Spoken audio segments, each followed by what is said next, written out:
જે પહેલગામમાં આતંકવાદીનો હુમલો થયો અને 29 જેટલા લોકો મરણ પામ્યા, 12 જેટલા લોકો ગંભીર ઈજાઓ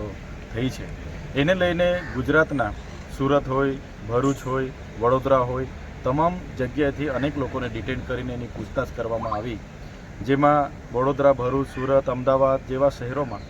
અનેક લોકો બાંગ્લાદેશના ગેરકાયદેસર રીતે અહીંયા વસવાટ કરતા હોય એ પ્રકારનું ધ્યાને આવ્યું છે. ત્યારે દેશની સુરક્ષા પર આ ગંભીર સવાલો છે